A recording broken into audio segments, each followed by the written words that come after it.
देशवासियों, हम बार बार लाल बहादुर शास्त्री जी को याद करते हैं। जय जवान जय किसान का उनका मंत्र आज भी देश के लिए प्रेरणा है। बाद में अटल बिहारी वाजपेयी जी ने जय विज्ञान कह करके उसमें एक कड़ी जोड़ दी थी और देश ने उसको प्राथमिकता दी थी। लेकिन अब अमृतकाल के लिए एक और अनिवार्यता है और वो है जय अनुसंधान। जय जवान जय किसान जय विज्ञान जय अनुसंधान, इनोवेशन। और मुझे मेरे देश की युवा पीढ़ी में भरोसा है, इनोवेशन की ताकत देखिए। आज हमारा यूपीआई, भीम, हमारा डिजिटल पेमेंट, फिनटेक की दुनिया में हमारा स्थान। आज विश्व में रियल टाइम 40% अगर डिजिटल फाइनेंशियल का ट्रांजैक्शन होता है तो मेरे देश में हो रहा है। हिंदुस्तान ने ये करके दिखाया है। मेरे प्यारे देशवासियों, अब हम 5G के दौर की ओर कदम रख रहे हैं। बहुत दूर इंतजार नहीं करना होगा, हम कदम मिलाने वाले हैं। हम ऑप्टिकल फाइबर गांव-गांव में पहुंचा रहे हैं। डिजिटल इंडिया का सपना गांव से गुजरेगा, ये मुझे पूरी जानकारी है। आज मुझे खुशी है, हिंदुस्तान के 4 लाख कॉमन सर्विस सेंटर्स गांवों में विकसित हो रहे हैं। गांव के नौजवान बेटे बेटियां कॉमन सर्विस सेंटर चला रही हैं। देश गर्व कर सकता है कि गांव के क्षेत्र में 4 लाख डिजिटल एंटरप्रेन्योर का तैयार होना और सारी सेवाएं गांव के लोग उनके यहां लेने के लिए आदी बन जाए, ये अपने आप में टेक्नोलॉजी हब बनने की भारत की जो ताकत है। मेरे प्यारे देशवासियों, ये जो डिजिटल इंडिया का मूवमेंट है, जो सेमीकंडक्टर की ओर हम कदम मांड रहे हैं, 5G की ओर कदम मांड रहे हैं, ऑप्टिकल फाइबर का नेटवर्क बिछा रहे हैं, ये सिर्फ आधुनिकता की पहचान ऐसा नहीं है। 3 बड़ी ताकतें इसके अंदर समाहित है। शिक्षा में आमूलचूल क्रांति, ये डिजिटल माध्यम से आने वाली है। स्वास्थ्य सेवाओं में आमूलचूल क्रांति डिजिटल से आने वाली है। कृषि जीवन में भी बहुत बड़ा बदलाव डिजिटल से आने वाला है। एक नया विश्व तैयार हो रहा है।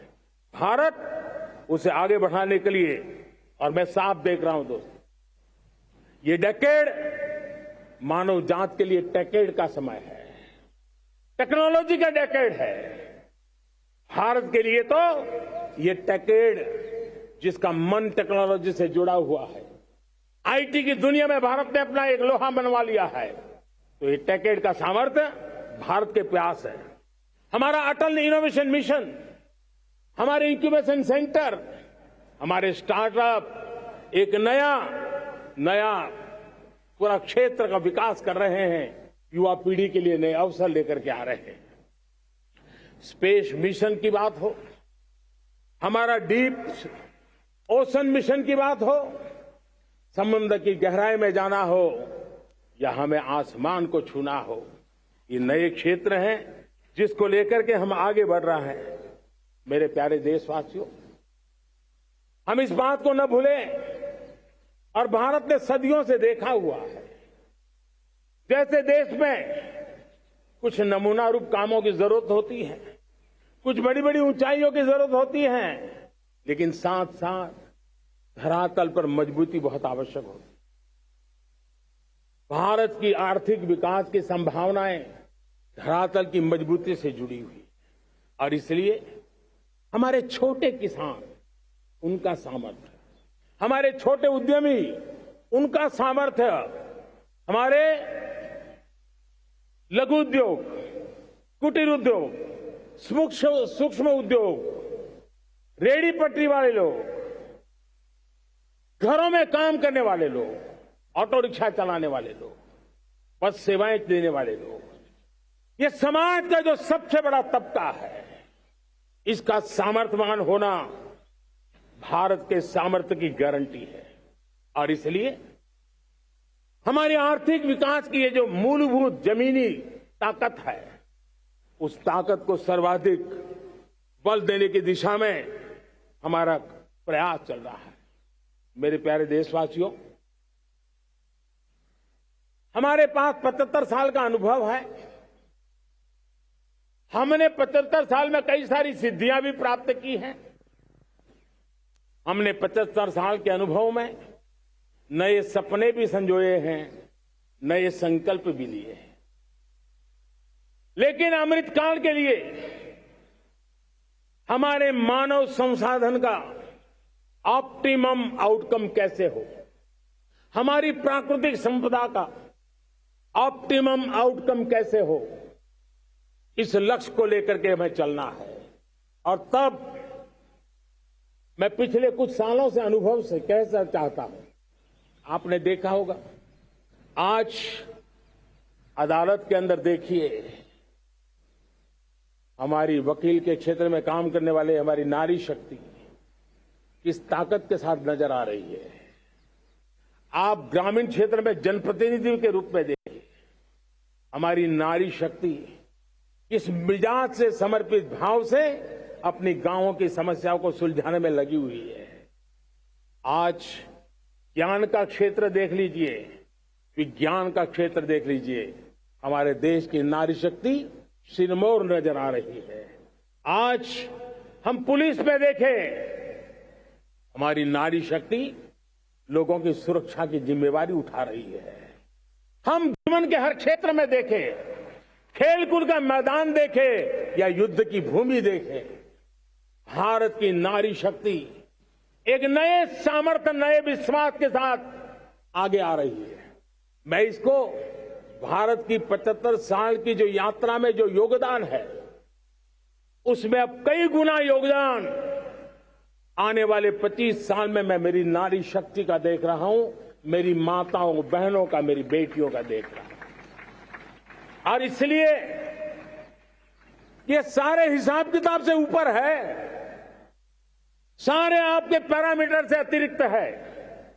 हम इस पर जितना ध्यान देंगे, हम जितने ज्यादा अवसर हमारी बेटियों को देंगे, जितनी सुविधाएं हमारी बेटियों के लिए केंद्रित करेंगे, आप देखना वो हमें बहुत कुछ लौटा करके देगी।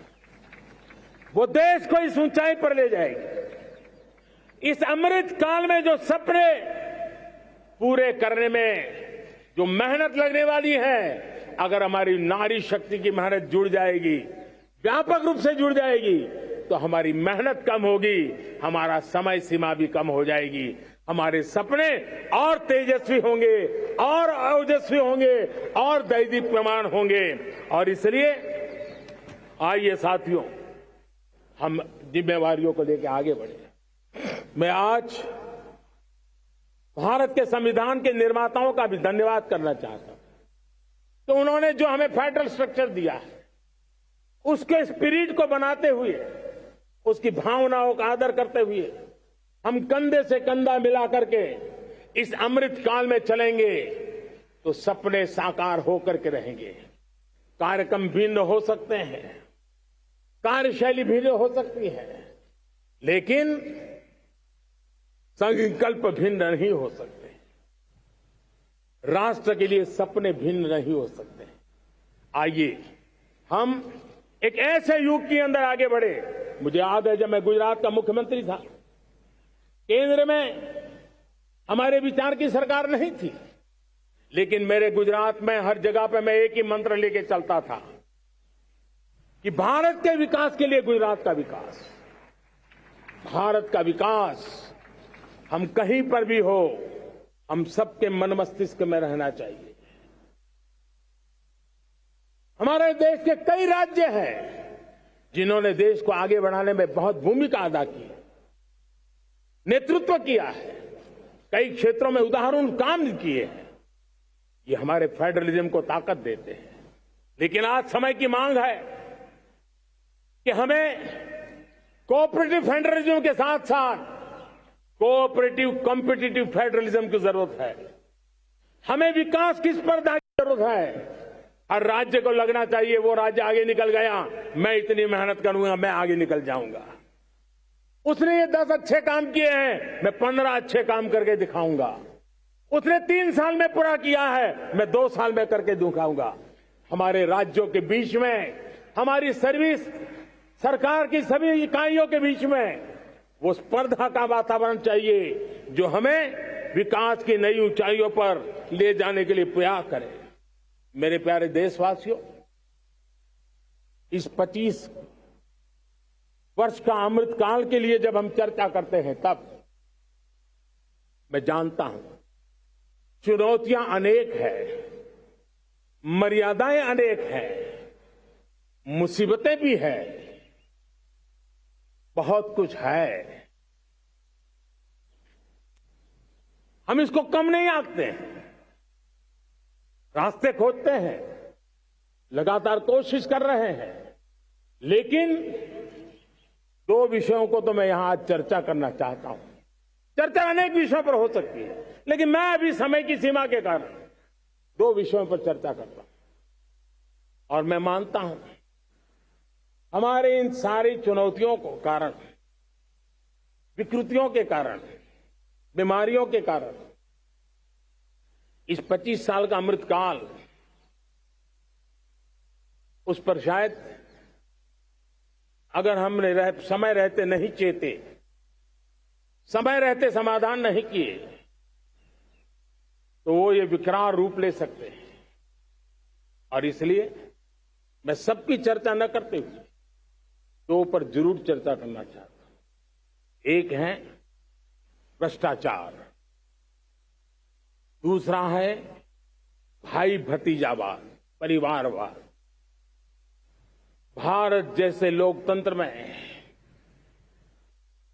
जहां लोग गरीबी से जूझ रहे हैं, जब एक तरफ से देखते हैं, एक तरफ वो लोग हैं जिनके पास रहने के लिए जगह नहीं है, दूसरी पार वो तरह लोग हैं जिनको अपना चोरी किया हुआ माल रखने के लिए जगह नहीं है। ये स्थिति अच्छी नहीं है दोस्तों। और इसलिए हमें भ्रष्टाचार के खिलाफ पूरी ताकत से लड़ना है। पिछले 8 वर्षों में डायरेक्ट बेनिफिट ट्रांसफर के द्वारा, आधार, मोबाइल, इन सारे आधुनिक व्यवस्थाओं का उपयोग करते हुए 2 लाख करोड़ रुपए जो गलत हाथों में जाते थे, उसको बचा करके देश की भलाई के लिए काम लगाने में हम सफल हुए हैं। जो लोग पिछली सरकारों में बैंकों को लूट लूट करके भाग गए, उनकी संपत्तियां जब्त कर करके वापस लाने की कोशिश कर रहे हैं। कईयों को जेलों में जीने के लिए मजबूर करके रखा हुआ है। हमारी कोशिश है जिन्होंने देश को लूटा है उनको लौटाना पड़े, वो स्थिति हम पैदा करेंगे। भाइयों बहनों, अब भ्रष्टाचार के खिलाफ मैं साफ देख रहा हूं कि हम एक निर्णायक कालखंड में कदम रख रहे हैं। बड़े बड़े चमरबंदी भी बच नहीं पाएंगे। इस मिजाज के साथ भ्रष्टाचार के खिलाफ एक निर्णायक कालखंड में अब हिंदुस्तान कदम रख रहा है दोस्तों। और मैं लाल किले की प्राचीर से बड़ी जिम्मेवारी के साथ कह रहा हूं। और इसलिए भाइयों बहनों, भ्रष्टाचार दीमक की तरह देश को खोखला कर रहा है। मुझे इसके खिलाफ लड़ाई लड़नी है, लड़ाई को तेज करना है, निर्णायक मोड़ पे लेकर के ही जाना है। तब मेरे 130 करोड़ देशवासी, आप मुझे आशीर्वाद दीजिए, आप मेरा साथ दीजिए। मैं आज आपसे साथ मांगने आया, आपका सहयोग मांगने आया हूं, ताकि मैं इस लड़ाई को लड़ पाऊं, इस लड़ाई को देश जीत पाए और सामान्य नागरिक की जिंदगी भ्रष्टाचार ने तबाह करके रखी हुई है। मैं मेरे इन सामान्य नागरिक की जिंदगी को फिर से शान बान शान के लिए जीने के लिए रास्ता बनाना चाहता हूं। और इसलिए मेरे प्यारे देशवासियों, ये चिंता का विषय है कि आज देश में भ्रष्टाचार के प्रति नफरत तो दिखती है, व्यक्त भी होती है, लेकिन कभी कभी भ्रष्टाचारियों के प्रति उदारता बरती जाती है। किसी भी देश में ये शोभा नहीं देगा। और कई लोग तो इतनी बेशर्मी तक चले जाते हैं कि कोर्ट में सजा हो चुकी हो, भ्रष्टाचारी सिद्ध हो चुका हो, जेल जाना तय हो चुका हो, जेल गुजार रहे हो, उसके बावजूद भी उनका महिमा मंडन करने में लगे रहते हैं, उनकी शान शौकत में लगे रहते हैं, उनकी प्रतिष्ठा बनाने में लगे रहते हैं। अगर जब तक समाज में गंदगी के प्रति नफरत नहीं होती है, स्वच्छता की चेतना जगती नहीं है। जब तक भ्रष्टाचार और भ्रष्टाचारी के प्रति नफरत का भाव पैदा नहीं होता है, सामाजिक रूप से उसको नीचा देखने के लिए मजबूर नहीं करते, तब तक एक मानसिकता खत्म होने वाली नहीं है। और इसलिए भ्रष्टाचार के प्रति भी और भ्रष्टाचारियों के प्रति भी हमें बहुत जागरूक होने की जरूरत है। दूसरी एक चर्चा मैं करना चाहता हूं, भाई भतीजावाद। और जब मैं भाई भतीजावाद, परिवारवाद की बात करता हूं तो लोगों को लगता है मैं सिर्फ राजनीतिक क्षेत्र की बात करता हूं। जी नहीं, दुर्भाग्य से राजनीतिक क्षेत्र की उस बुराई ने हिंदुस्तान की हर संस्थाओं में परिवारवाद को पोषित कर दिया है। परिवारवाद हमारी अनेक संस्थाओं को अपने में लपेटे हुए है और उसके कारण मेरे देश की टैलेंट को नुकसान होता है, मेरे देश के सामर्थ्य को नुकसान होता है। जिनके पास अवसर की संभावनाएं हैं, वो परिवारवाद, भाई भतीजे के बाद बाहर रह जाता है। भ्रष्टाचार का भी कारण ये भी एक बन जाता है, ताकि उसका कोई भाई भतीजे के कार्य आसरा नहीं है तो लगता है चलो भाई कहीं से खरीद करके जगह बना लूं। इस परिवारवाद से, भाई भतीजावाद से हमें हर संस्थाओं में एक नफरत पैदा करनी पड़ी होगी, जागरूकता पैदा करनी होगी, तब हम हमारी संस्थाओं को बचा पाएंगे।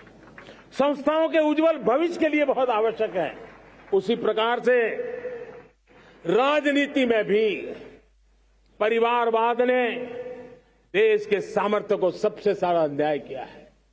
परिवारवादी राजनीति परिवार की भलाई के लिए होती है, उसको देश की भलाई से कोई लेना देना नहीं होता है। और इसलिए लाल किले की प्राचीर से तिरंगे झंडे के आन बान शान के नीचे भारत के संविधान का स्मरण करते हुए मैं देशवासियों को खुले मन से कहना चाहता हूं, आइए हिंदुस्तान के राजनीति के शुद्धिकरण के लिए भी, हिंदुस्तान की सभी संस्थाओं के शुद्धिकरण के लिए भी हमें देश को इस परिवारवादी मानसिकता से मुक्ति दिला करके योग्यता के आधार पर देश को आगे ले जाने की ओर बढ़ना होगा। यह अनिवार्यता है, वरना हर किसी का मन कुंठित रहता है कि मैं उसके लिए योग्य था, मुझे नहीं मिला क्योंकि मेरा कोई चाचा, मामा, पिता, दादा, दादी, नाना, नानी कोई वहां थे नहीं। ये मनस्थिति किसी भी देश के लिए अच्छी नहीं।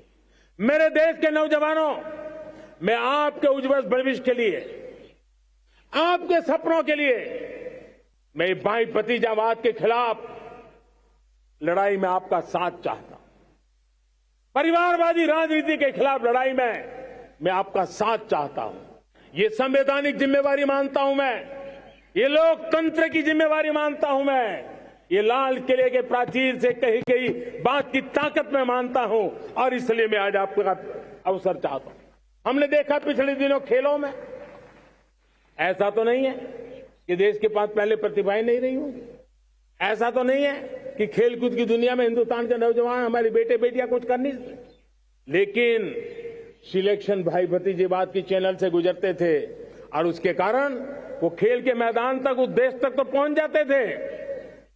जीत हार से उन्हें लेना देना नहीं था, लेकिन जब ट्रांसपेरेंसी आई, योग्यता के आधार पर खिलाड़ियों का चयन होने लगा, पूर्ण पारदर्शिता से खेल के मैदान में सामर्थ्य का सम्मान होने लगा, आज देखिए दुनिया में खेल के मैदान में भारत का तिरंगा फहरता है, भारत का राष्ट्रगान गाया जाता है, गर्व होता है और परिवारवाद से मुक्ति होती है, भाई भतीजावाद से मुक्ति होती है, तो ये नतीजे आते हैं।